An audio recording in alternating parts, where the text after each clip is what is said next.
Shalom, shalom. Israel's brother Zaba Yalla. Brother Marquardt. Coming back up to another cold cut. I'd like to give our praise to Yahweh by Hashem Yahweh Shah. It's going to be a quick cold cut, just going into how to, overcome different spirits, how to overcome different demons in these last days for those that may be new in this truth, or even those that may be in this truth for a while now, man. What are some different ways to overcome different spirits? What can you do, right? So we're going to hop into the scriptures, and we're going to kind of go into these different ways, man, to battle Satan in these last days, man. All right. Now let me get the precept. Romans chapter 15, verse 4. And it says, for whatsoever things were written aforetime were written for our learning. So these scriptures were written for our learning. Anything that's written in the Bible is written for us to understand in these last days, especially in this generation. Right. And it says that we through patience and comfort of the scriptures might have hope. Right. Because that hope is going to help us overcome these demons. These demons, what they like to do is when you fall to these demons, it takes away your hope. Right, you think you can't overcome certain spirits, man, that you're gonna be dealing with spirits until the Lord comes back, right? But at the end of the day, you have hope just because our forefathers overcame these different demons and overcame these different spirits, man. Right, let me go to the book of 1 Peter chapter 1 and verse 5.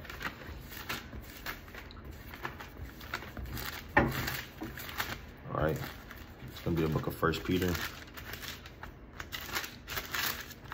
chapter 1. Verse number 5.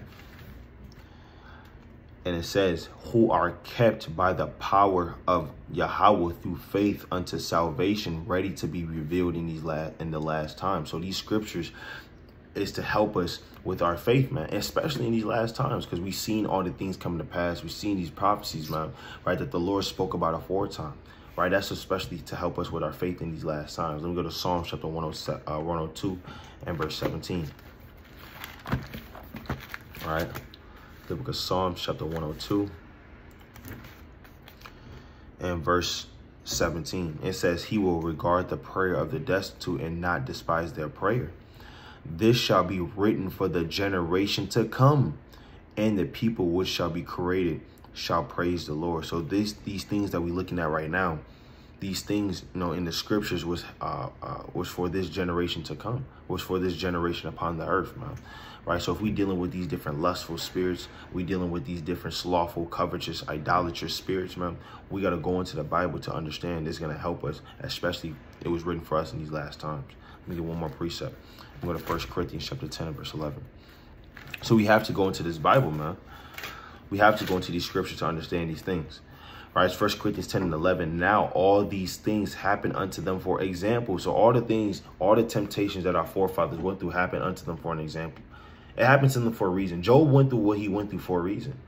Job went through what he went through to help us in these last times. Not just Job, but Ezekiel, Isaiah, King David, man. A lot of our foremothers and forefathers went through certain things to help us in these last times. Right, as a blueprint to help us overcome demons and temptations. And it says, now all these things happen unto them for examples, and they are written for our admonition. So they're written for our admonition. Another word for admonition is a warning. They're written for our warning. Upon whom the ends of the world are come, and the end of the world is going to come in this generation. So we got to understand what to do to get to that, what to do to have that faith to overcome these different demons.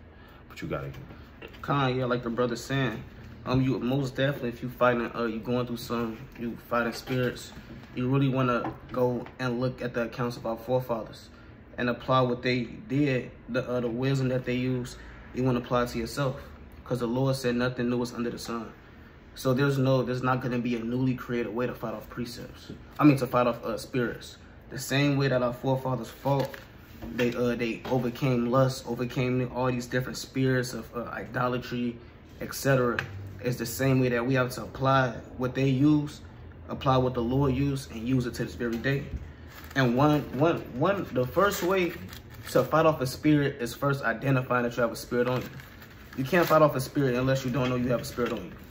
You setting up, you're trying to battle a damn you got the damn lust demon taking over you, but all you go over is precepts and read the book of Ruth. Right, you go over precepts on damn stars all day. Stars, Deuteronomy 28, but you got a lust demon that's kicking your butt and you don't know how to fight it off. Well, brother, the first stage is to actually know that you have a lust demon on you. It's the book of Ecclesiastes, chapter 8 and verse 5. It says, Whoso keepeth the commandment shall feel no evil thing. And a wise man's heart discerneth both time and judgment. So when you're fighting a spirit, you want to have that spirit of discernment to know what's a good topic, something to study over, to go over, so you can prepare yourself for that spirit when it come upon you. Right? Like I said, you got the lust demon that's heavy in Israel. You got weed smoke demons, prideful spirits. You want to have different precepts basically for your defense. Right? That's Ephesians 6th chapter. You want to have these different tools and weaponry, spiritual weaponry, to be able to go forth to battle and to be able to cut down sin at all times. But again, before you do that, you have to identify that it is a spirit on you. It's the book of Luke. I actually want to get this in Matthew. It's the book of Matthew, chapter 16 and verse number 22. Right? Because the Lord had a high spirit of discernment. The Lord knew when Satan was around. The Lord knew when Satan was on certain men. And again, that's how he was so good and able to cut down Satan, because he knew where Satan was and when he was going to come around. It's the book of Matthew, chapter 16 and verse number 22. It says, then Peter took him and began to rebuke him, saying, I'm going to actually start at verse 20. It says, then charged he his disciples that they should tell no man that he was Yahushua Mashiach. From that time forth began Yahushua to shew unto his disciples how that he must go unto Jerusalem and suffer many things of the elders. So you have the Lord telling the disciples his not his downfall, but his latter end and how he's going to be put to death. And let's see how the disciples reacted to that. Let's see what Peter said. It said, and suffer many things for the elders and the chief priests and the scribes, and be killed and be raised again the third day. So you have to put your mindset in the mindset of the disciples. The same man that taught them everything they know, that's walking with them, that's their spirit loves them so much that he said a few words and they instantly start walking to him. I mean, the disciples have a high amount of love for the Lord.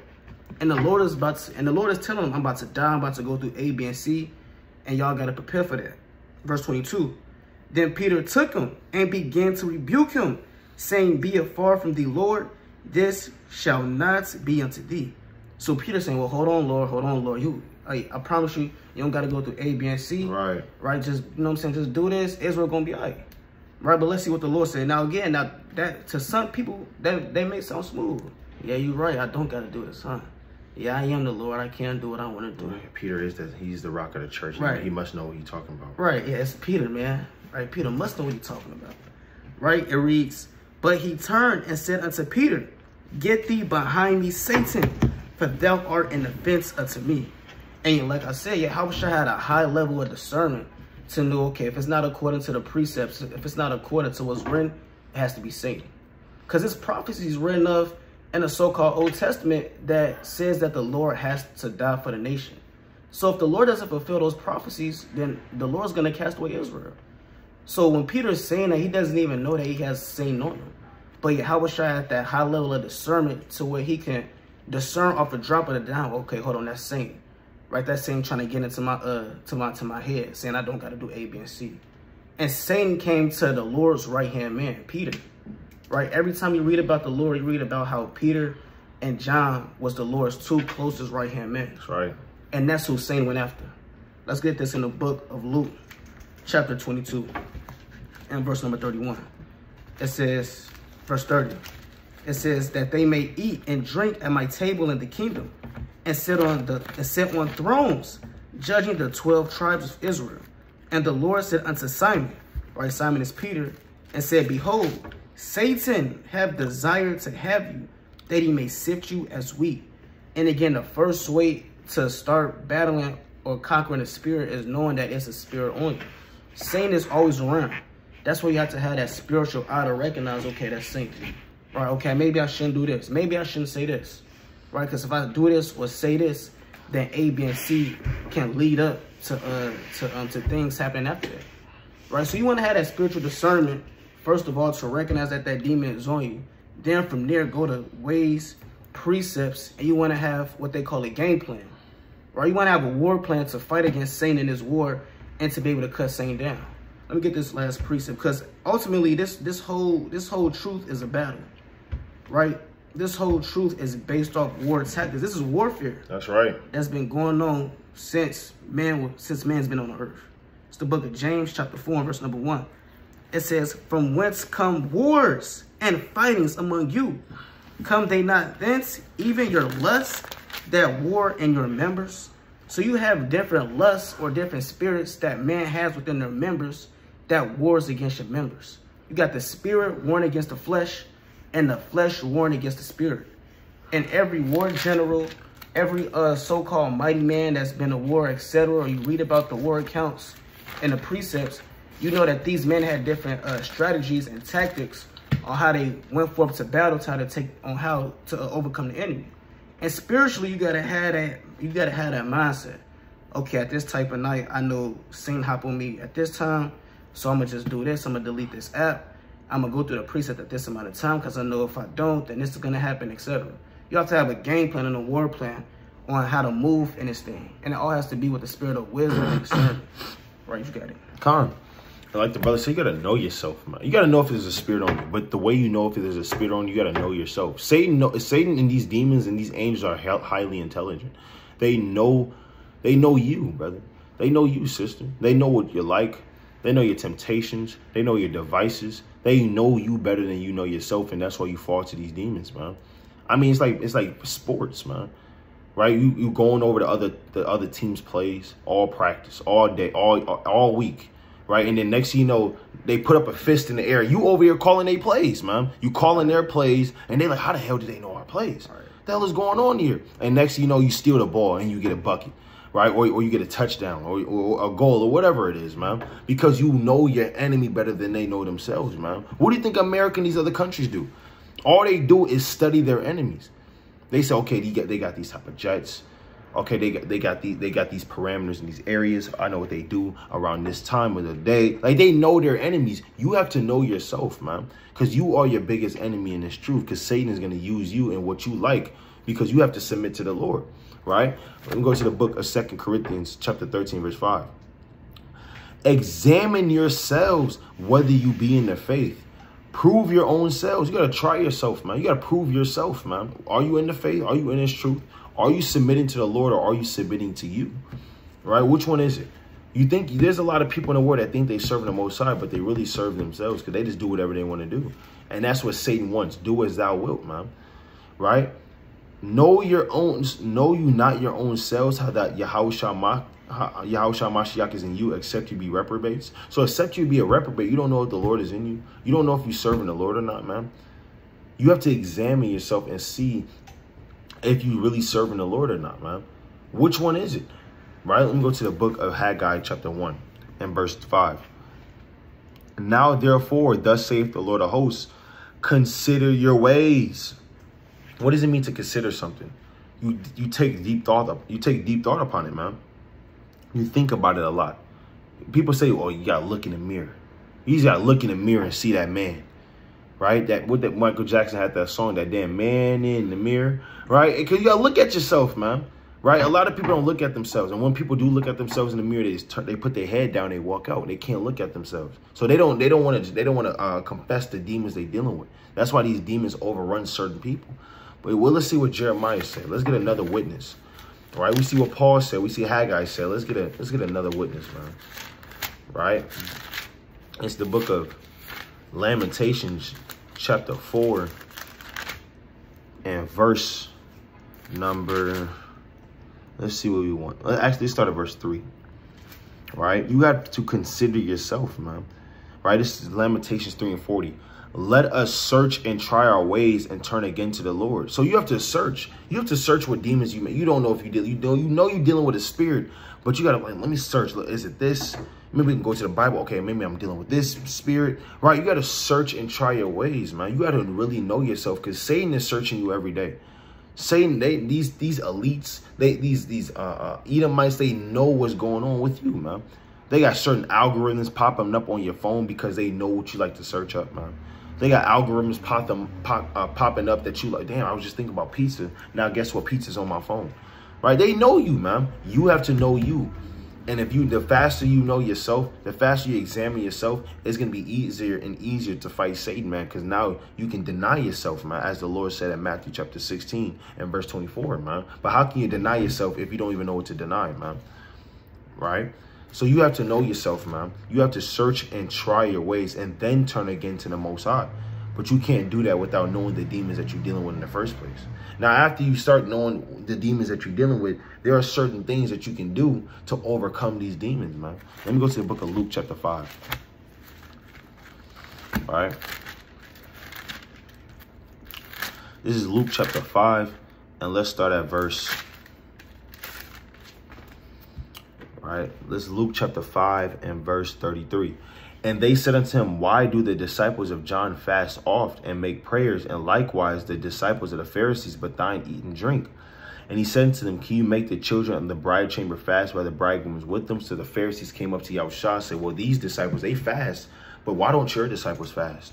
Right? And Yahushua was, well, I'm here right now. That's why they're not fasting, man. I'm the bridegroom. I want them to enjoy my time on earth, man. They with me, right? My spirit fulfills them, right? And it says, but the days will come when the bridegroom shall be taken away from them, and then shall they fast in those days. And we are in those days. The bridegroom isn't here. Yahushua isn't here, only his spirit. We have to fast now, man. These are the days to fast. You have to fast to get these demons off of you, man. These demons not going to leave if you're not fast. There are certain demons that won't leave if you don't fast, man. You can pray 10,000 prayers in one day, but that demon, one demon will still be there because you still need that something boost. You still need that boost. You still need that something else to get that demon off you, man. All right, let me go to the book of Mark. All right, go to the book Mark chapter 9. And start at verse 25. When Yahushua saw that the people came running together, he rebuked the foul spirit, saying unto him, thou dumb and deaf spirit, I charge thee, come out of him and enter no more into him. And the spirit cried and rent him sore and came out of him, and he was as one dead, insomuch that many said he is dead. But Yahushua took him by the hand and lifted him up, and he arose.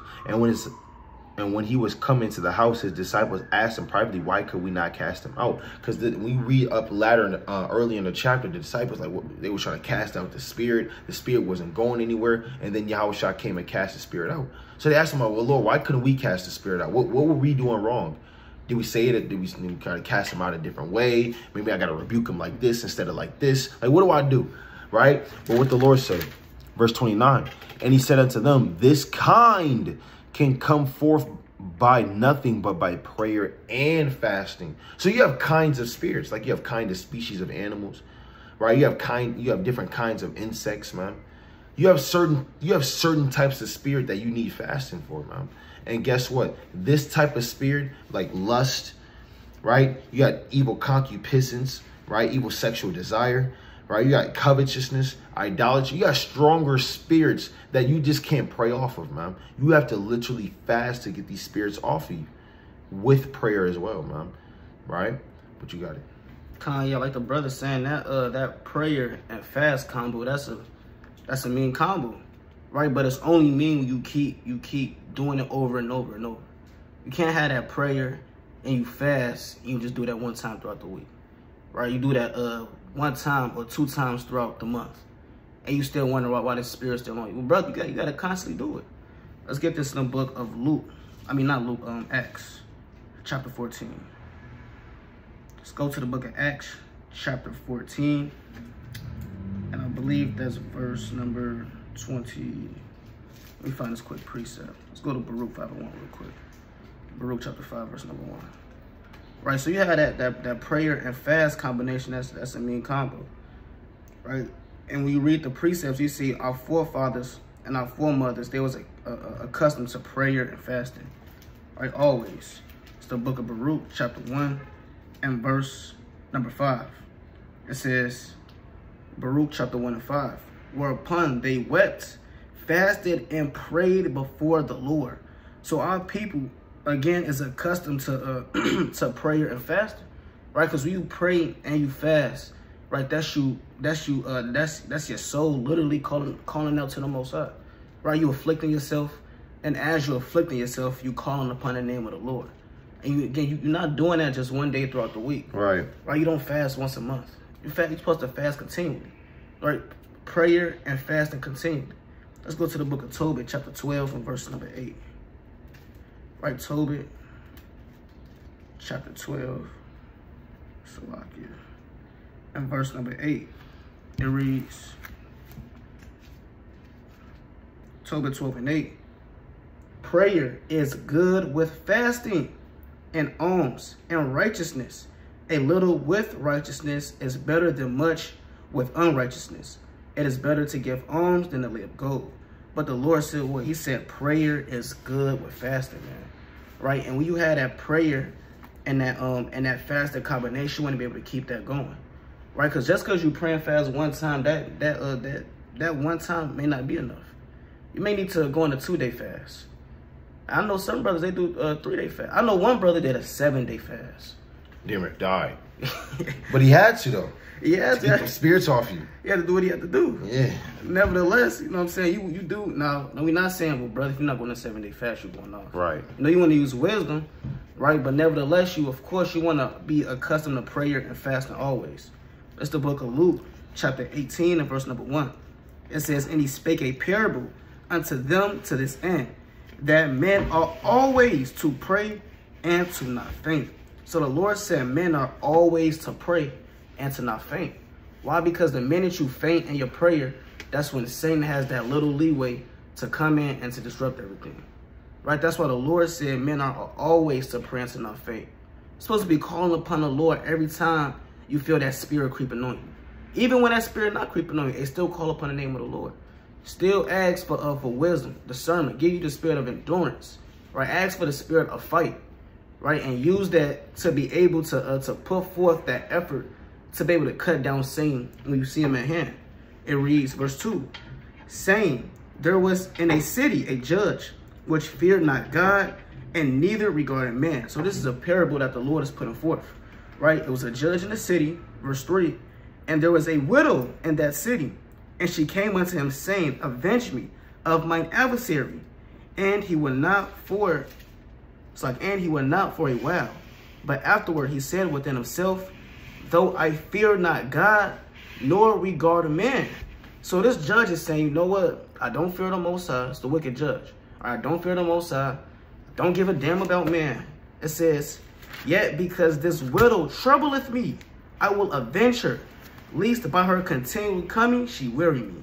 Right? And that's a wicked judge on the left-hand side. Right? This woman kept asking and kept beseeching him, and he ended up doing it. How much more the righteousness and the mercy of the Lord? You keep beseeching him, praying and fasting, doing what you need to do. The Lord is going to ultimately beseech that and give you the spirit that you've been praying and asking for, to give you that spirit to cut down Satan.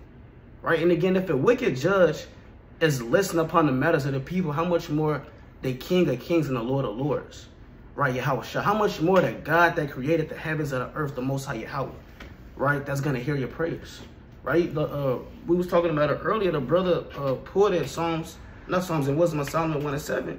The Lord knows your voice, so the Lord is gonna hearken into that prayer and that fasting if it's done continually, not that one time, right? Not just in season, but in season, out of season, and continually. And sometimes you may not even know if you have a spirit on you, right? Sometimes a brother may have to point out that you got a spirit on you, right? And you don't want to be neglect to hear that brother. Brother may say, okay, hold on, Aqua, you drink. You know what I'm saying? You say a little bit too much. All right. Right? You know what I'm saying? You do A, B, and C, you get a little bit too aggressive. Maybe you should slow down on the drinking. Now, a wise man is gonna say, all right, okay, calm. Okay, calm, you're right, the water can. But a fool is just gonna regard that.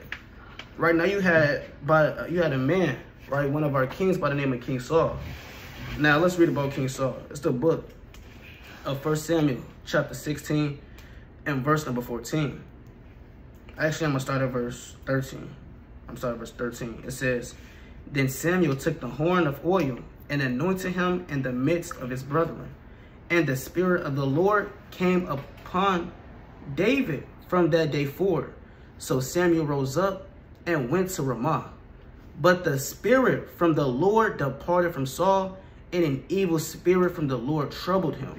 And Saul's servant said unto him, behold, Now an evil spirit from God troubleth thee. So you had one of Saul's servants. He seen that Saul had a spirit on him, and he kind of went up to him. So he said, "Hey, yo, king, Malak, you got a spirit on you, king." Right, A, B, and C. It says, verse 16, "Let our Lord now command thy servants, which are before thee, to seek out a man who is a cunning player on the harp. And it shall come to pass, when the evil spirit from God is upon thee, that he shall play with his hand, and thou shalt be well." So Saul had an evil spirit on him, and what did he do? He inquired, or he had somebody came up to him, his servant, and he had to kind of get on him and say, "Yo, Malak, you got a spirit on you.